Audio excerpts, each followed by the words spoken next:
Enzambiame, Mupuluza, Mupila Pasizi, Tuzungididi, Yafuvamela, Muzimukyame, Yenzilange, Onzambi Tombanga, Enzambiame.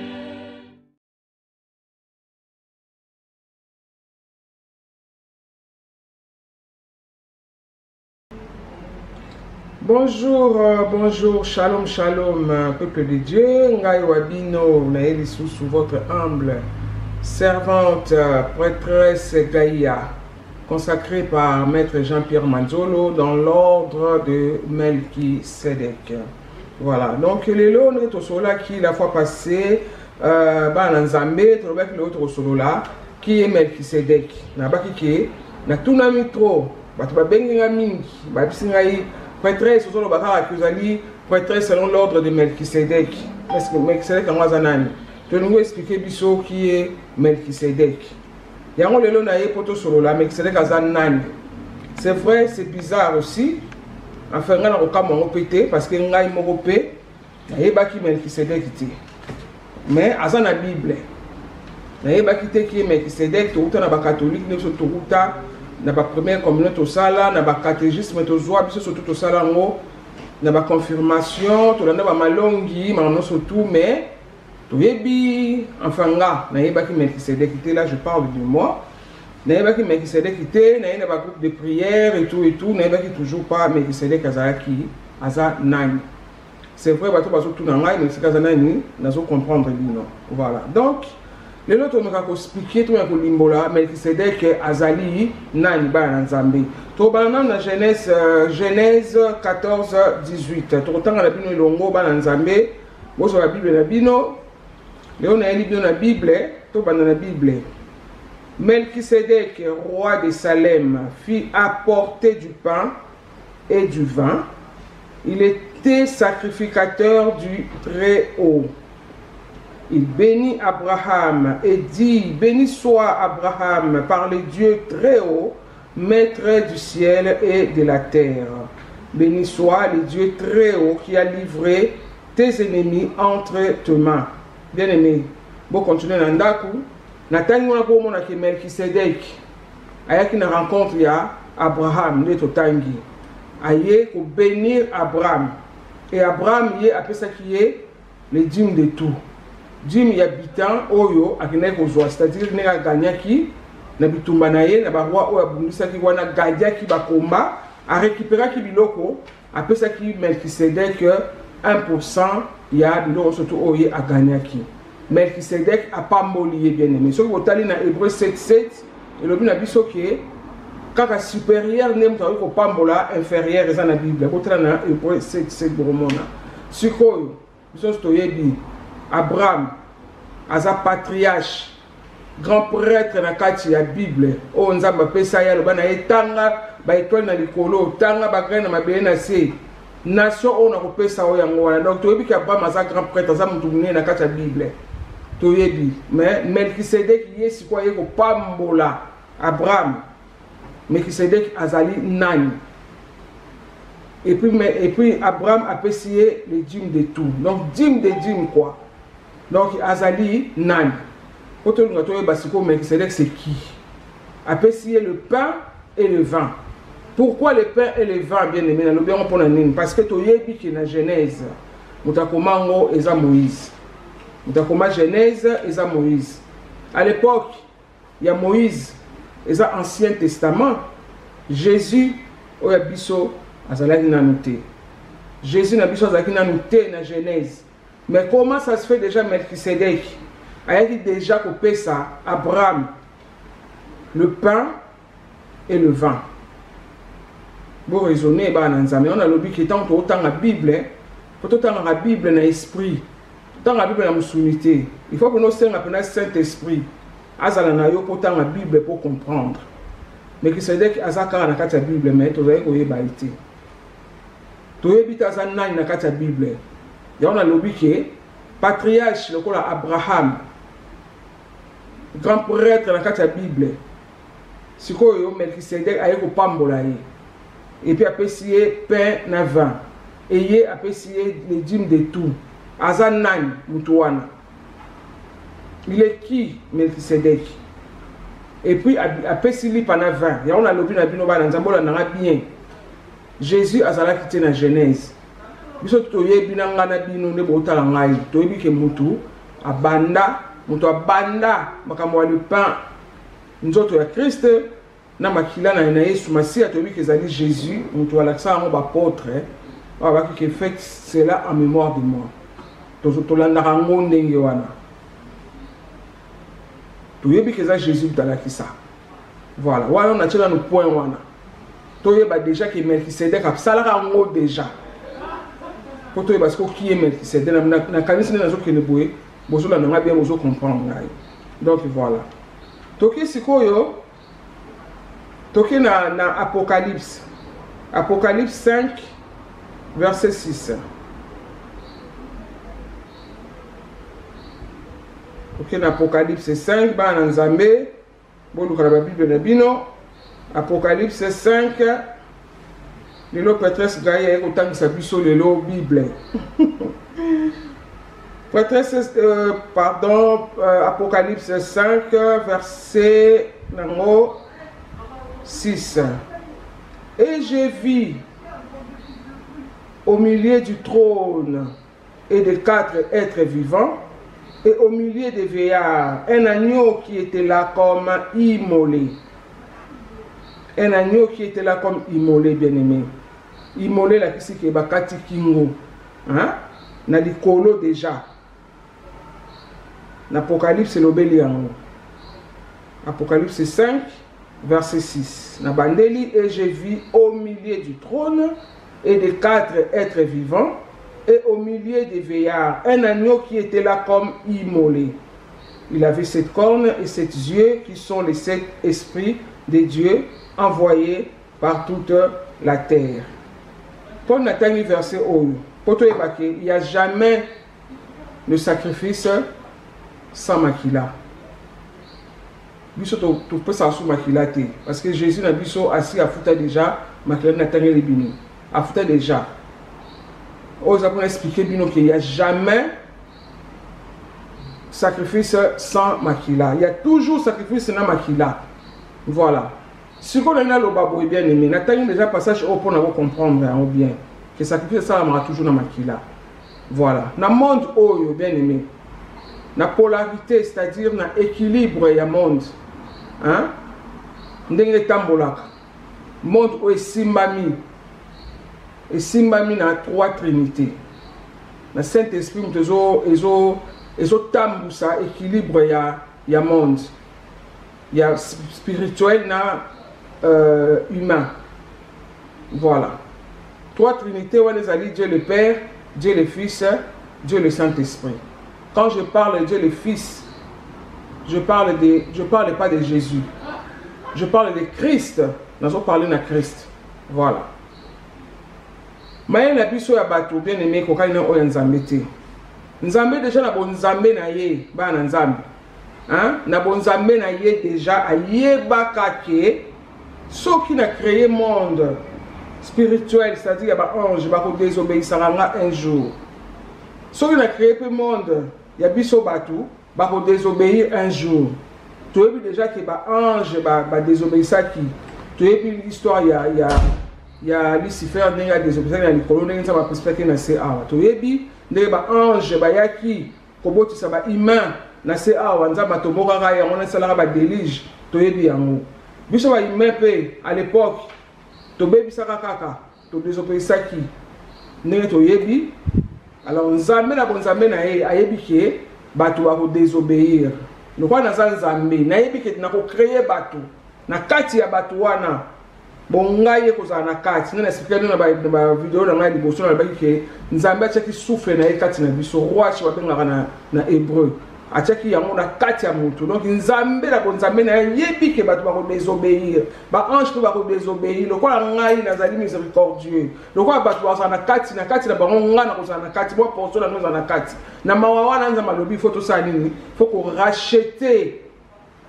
racheter monde ta ba ko sala ka péché wana. il faut racheter bango. Pour racheter bango, ça c'est quoi nini? Et ça sacrifice. Il faut que ça là sacrifice. Voilà. Sacrifice qu'on va savoir, bango va bango 3. Parce que Dieu le Père, Dieu le Fils, Dieu le Saint-Esprit. Sinon, on est simbaka mokili, on est tambusaka mokili.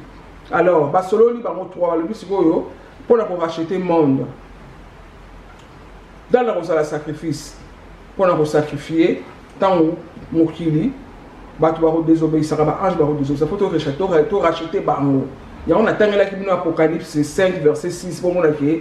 Un agneau et j'ai vu un agneau qui était là comme immolé. Donc qui ont recatté la maquille les otanga. Sacrifice il y a un alikolo. Alors, nous expliquer nous ce qu'on est nini et les kaki. Alors Nzambe na bonzambe na ye, bango misatu, Dieu le Père, le Fils et le Saint-Esprit ba sololi, il faut sukoyo bah ça la sacrifice pour racheter mon temps tout ça la m'a bien expliqué bien. Alors bango trois balobi ni ngala nzambe Dieu le Père pour se sacrifier. Le Saint-Esprit pas lobi ngai na sa Saint-Esprit. Ngala on na kacha mutu. Ngai na on la moto na kacha mutu na ko se sacrifier. Alors Christ le verbe logos Christ a lobi que bon ngala se sacrifier. Christ a dit se sacrifier. Mais il faut abonner un agneau. Au moment et j'ai vu un agneau qui était comme immolé. Voilà. Christ a bon un agneau pour la sacrifier. Si quoi, bien aimé, quand on est dans la boucherie, on vient recevoir ma viande, il monte au catamon, il faut que tabac, il monte au cataban. Non. Il faut boucher à ça, la pas catatabac. Voilà. La boucherie va boucher mon tout bazar.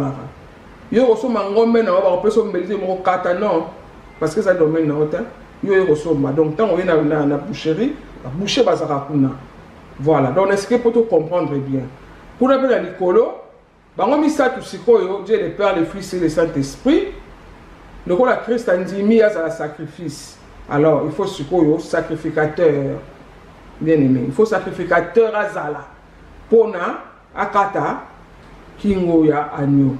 Il n'y a jamais de sacrifice sans sacrificateur d'ennemi. Il n'y a jamais l'autel sans l'agneau. Tout le monde a, entre parenthèses, expliqué que tout le monde a la Bible. Tant que Zambé, c'est Abraham. Et c'est qu'Abraham, a bon maman, a bon zélaï moana. Après, tant après, il y a l'autel, tout le monde a connu, c'est à Tché moana. Pour nous retomber, il y a des gens wakala. Comme il y a des gens qui ont sepelé, il tant après, il y a bon maman, il y a des gens qui ont Abraham a qui même a remplacé la place à moi. Il y a un moment où il y a une histoire qui Christ a combattu agneau pour pas immoler. Bango cette bataille Dieu le Père, le Fils et le Saint-Esprit va salir si koyo ba portion na bango, c'est-à-dire ba ndambu na bango. Dieu le Père a payé une partie aillée, Christ a payé une partie naïe et le Saint-Esprit a payé une partie naïe, va créer si koyo hybride auto bengi Melchisedec, prêtre du Très-Haut, Yewana, sacrificateur. Yende mutu ba créé qui a moni malamoko, azali sans père, sans mère, sans généalogie, ni commencement, ni fin. Bien aimé, oh azali, tu as vu que nous avons l'absence d'azali ni fin, ni commencement. Yewana, mais Melchisedec va créer na trois trinités. On a quatre na azali na Dieu le Père, Dieu le Fils, Dieu le Saint-Esprit. Il y a un monde qui ni père, ni mère, ni généalogie. Asa kuna ko côté tata moi cité. Tu as vu que Christ na biso, Jésus na biso, azali, maman na azali Marie. Tu yebi.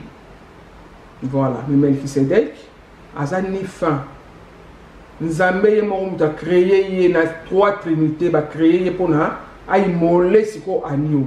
Ba pese mamoko lo lemu ya mbeli. Bato ebele ba confondre l'Apocalypse.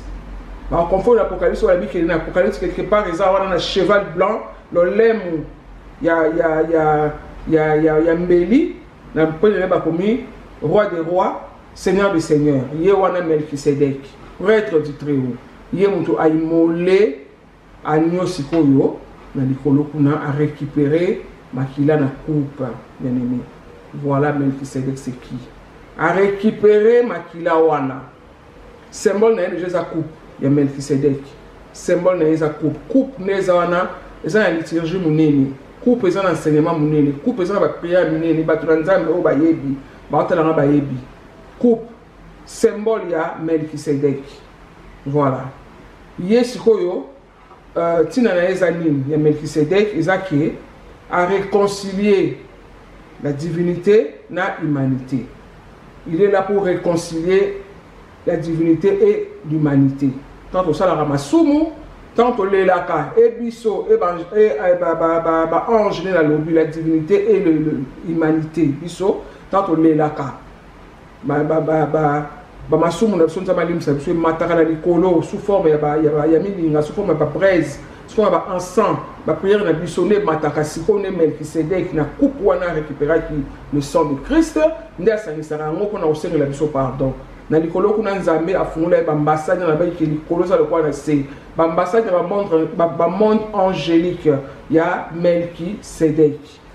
Bien-aimé, yaka no moni ke nzambe apesa département wana ya sacerdoce, prêtre du Très-Haut. Bien-aimé, aza ni père ni bomona bozolo ba ke Melchisedek ni père ni bouyi ni père ni mère. Vous comprenez ce qu'on est à Bima na trois trinités de l'expliquer bien. Voilà Melchisedek. Azali Dieu parce que ça a trois trinités katinae. Nzambe a pesé domaine wana. Il y a sacerdoce, prêtre du Très-Haut, le roi des sacerdoces. Il y a wana Melchisedek. Nous tous tout pasteur, prophète, nani mutura nzambe, apôtre. Bino surtout tangu. Beaucoup m'a consacré pour le ordre à Melchisedek, va prêtre de l'église catholique.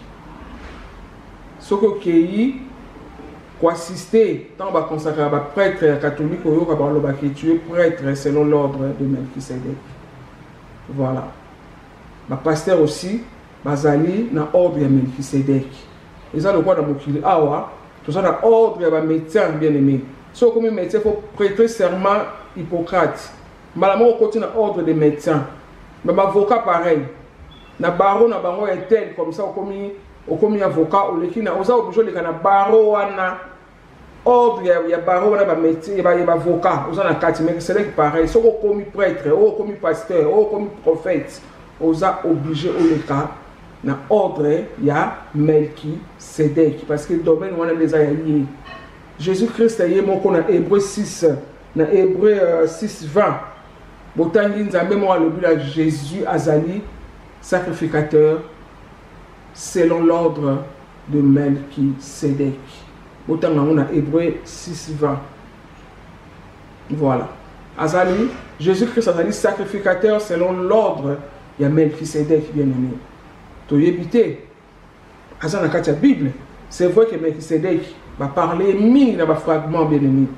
Va parler quand na flash. On dit que quitté batu bayeba ko bayebi ki bonzambe penano ki bonga sa rakeote na so sambele so ume na so soate mais pas ya Melchisedek so yebi ki sacerdoce wala ki bonga o eza kati na Melchisedek eza malamo ko ya moni Melchisedek on dirait ba quitté la Bible batu bayeba ko bayeba ki azana unzambe mo robu ki il est Dieu na kati ya Bible. Il y a un qui parle avec un fragment, un flash à caca. Vous voyez, si vous peuple de Dieu, vous avez tout comme un monde bizarre. Vous avez un exemple, Nzambe, tu comprends, parce que tu comprends Nzambe. Tu as dit sous Azasu Nzambe, Nzambe va comprendre la réalité, tu comprends jamais Nzambe. Mais, il y a un lobby, tout le cas. Et puis, deuxièmement, lobby qui est mon peuple périt par manque de connaissances. Il y a toujours le cas pour connaissance en il faut qu'on raisonne tant qu'on dans la Bible pour comprendre. Tout le Bible, oui.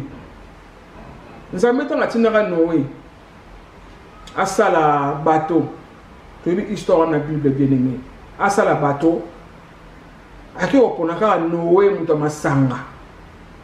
Muto alangwaka. O batu ba yebi. Bando na ngande bozana. Boyebi moi viens na bino mo na quartier na bino. Viens na pelano ka mela ramasanga sula boyebi ke yeku tu viens na maratro. Alamu ke bino kala tongo bo mamoko. Abani bo sala masuwa. Oh boya zo bela nzela boya. Boya parce que délige nzaba ko moki na mula. boya kokota bien aimé même ngani nazali a prêtresse na biloni nazali na kokota te na koboya muto asubra la bilamba wa mela masanga ke kokota jamais na oya te mon makambo nzambe ndezala mais nzambe ayeba ke bato koboya nzambe aponaki déjà bato na ye il avait déjà choisi bato na ye oye alingi bakota na bato na poke kobandela mokila sika ayebaki atie nowe ayebi ke ebele bokoboya bokota te ako biso bakongolais taba nowe muto asubaka na bilamba mela masanga toyeba esonga ke ngaki okota na kati ya masuwa wana poke eboma biso benini toloba ndenge wana tokoboya ngoni makambo nzambe ndenge ezala lelo oyo nzambe abimisi maître avatar Jean-Pierre Manzolo apesi ye mama na likukuma biso bakongolais tozala kaka so tomoni wana oloba mpona yeba ekolo mosusu na ye te mpona kotoya bango te me bakongolais tonayebi ke tozalaka mona oyo aza likuma aza ndoki biso yaka ndenge wana so moto aka na defo oyo boti ndundu aza tyo abota ndundu te mwana aza na mwa defo aza ndoki biso ndenge wana maître avatar oyo aza ndoki nzambe aponi mpe maître avatar na likukuma wana ayebi ke ebele bakolanda ye te abimisi sikomekisedeki azali na bible toyebi na biso ye te mpo nga batundanga kutu elo oyo ndimeli nanga kote ya melkisedeki kote ya melkisedeki ondenge melkisedeki aza na bible te ondenge aza mwa demo moko boye c'est incroyable batie biso maître avatar tomona ndoki ti bato bamona ndoki mpo na nini likukuma nzoka nde nzambe abure mpe na dote na suka na connaissance moko akosakana te apesi ye sikoyo melkisedeki sikoyo afungola bato ki ye melkisedeki parce que toza na 2020 tokomi na temps inverso temps oyo nzambe asopi mpe na connaissance ekotana mpe na gauche satana mpe atelemi mpe abimisi mpe bato na ye baya kotyaka bakale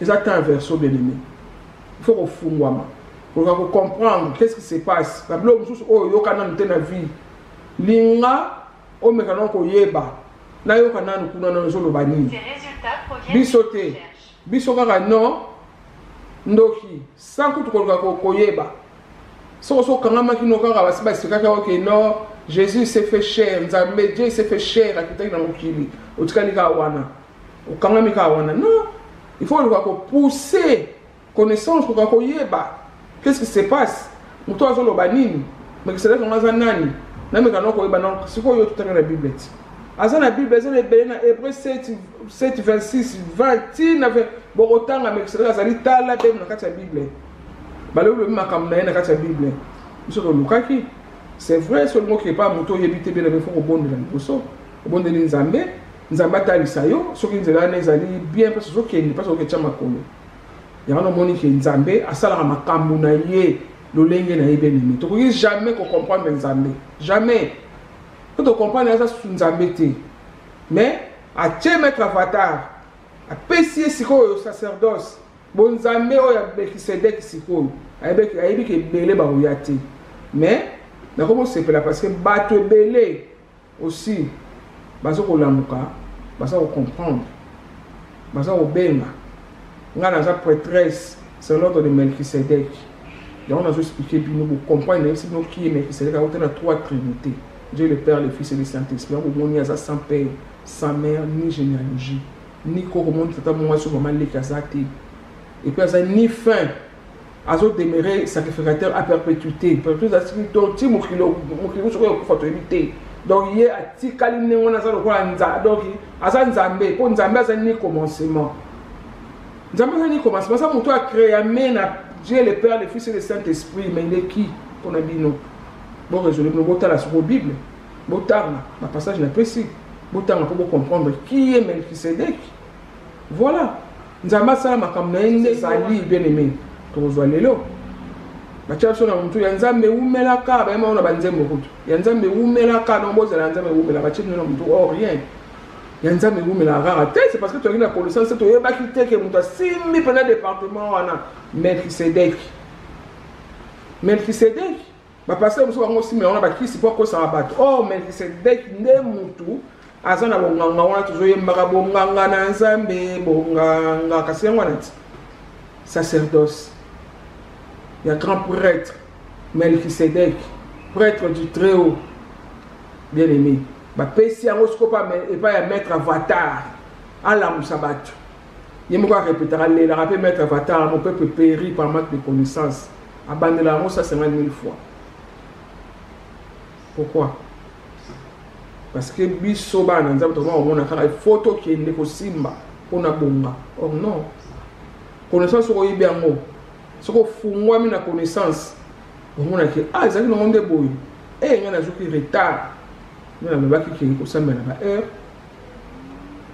koyeba ba 4 éléments kodétecter pourquoi nazobota te, pourquoi nazoyinda te, pourquoi bakambo nazosimba te mabele kodétecter biloko yango na ba connaissance biso te nzambe akosalela mutu te bien aimé tina kolata kutu yo moko lingi na yo somino bilamba na yo osalaka na yo ozwaka no mbongo na yo so ofuti bafacture ndenge na poto tofutaka awa mwa mbongo nongo osepelisa nzoto na yo yo moko osepela nosala bien te bakoma kobenga osimbi kisi même na elamba nga nayebi te ona mona te moto asimba kisi mpona elamba je sais pas ota mosu esalama mais nga mpena prêtresse kaye na okamwa kwa moto ake esimbaka kisi mpona elamba mona bayini yo mpe balisi ososo te na bakamaradi no bango tya pembeni te asimbi mpo nzambe azosalela yo ya minene lokwa toyebi kaka ke nzambe moto asala ya minene te ya minene moto asala yango ozala kaka satan moto asalelaka asalaka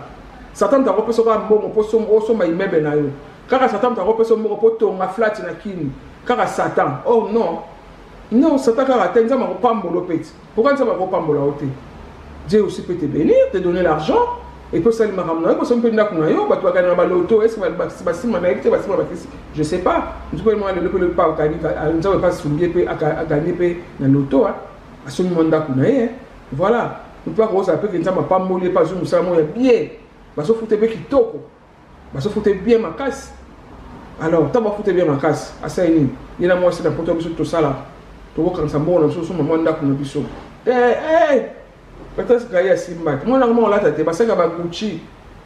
Comment maman a un Yoji. À Simba. Oh, ils ont un Simba raté.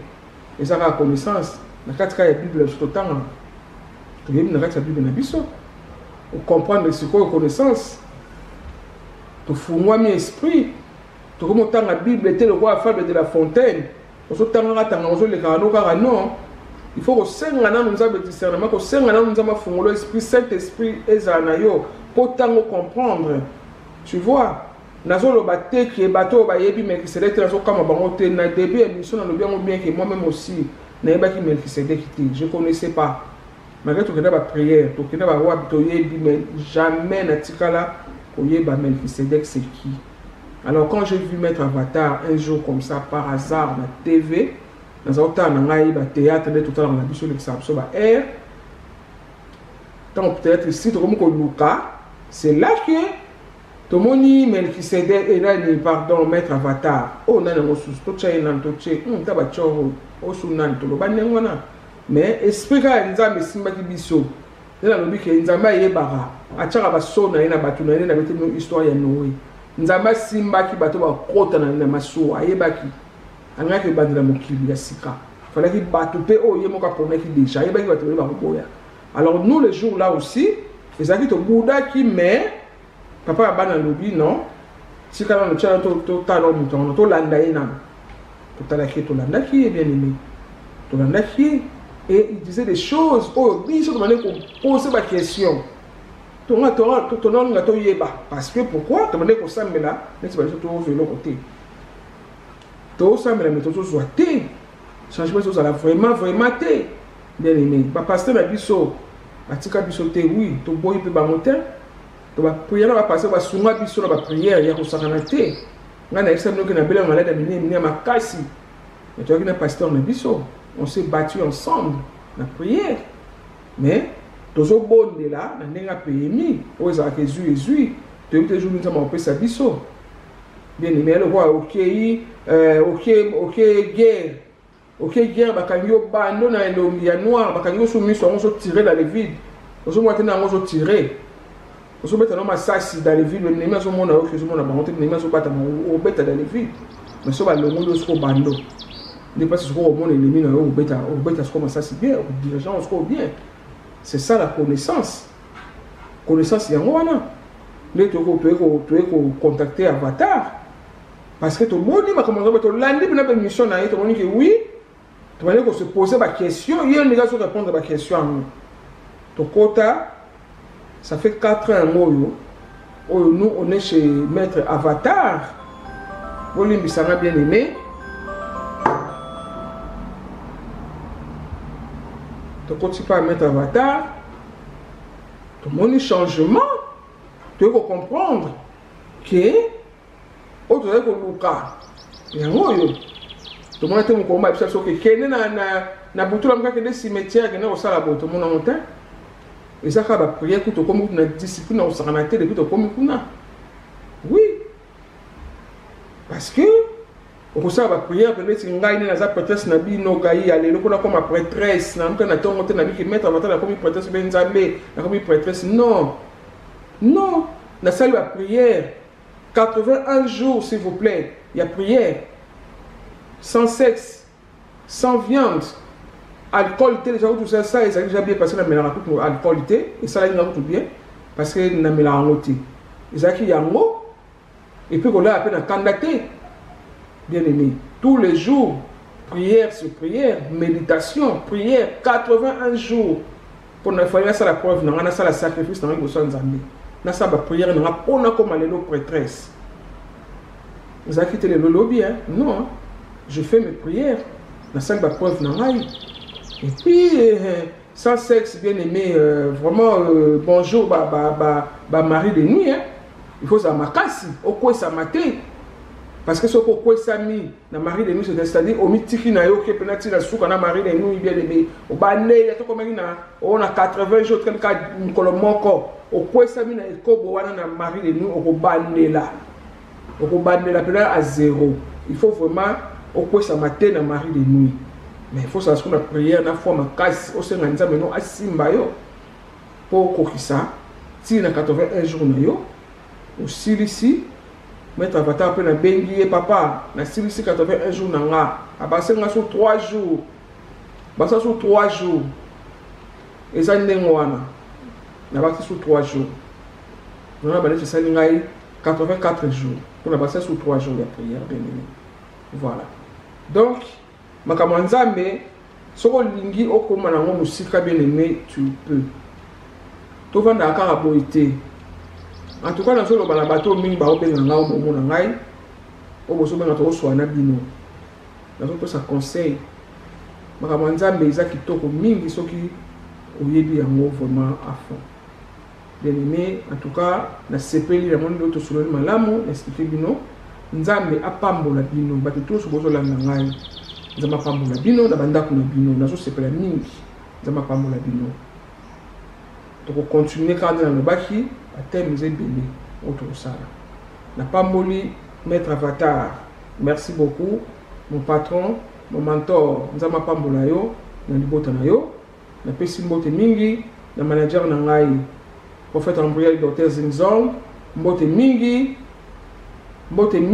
na pesi na jimo na ngai bénédiction na ya mon jimo na Sénégal zo na ngai André Doli nzamba pambola yo na pesi mbote mingi na mon frère Justin Doli toujours na côté pour na ba conseil na zo sepela mingi na zo soutenir nzamba pambola bino mbote mingi na bana na ngai mbote mingi na muso tout nzamba pambola no tuteni mbala sima bénédiction ya mwana au revoir.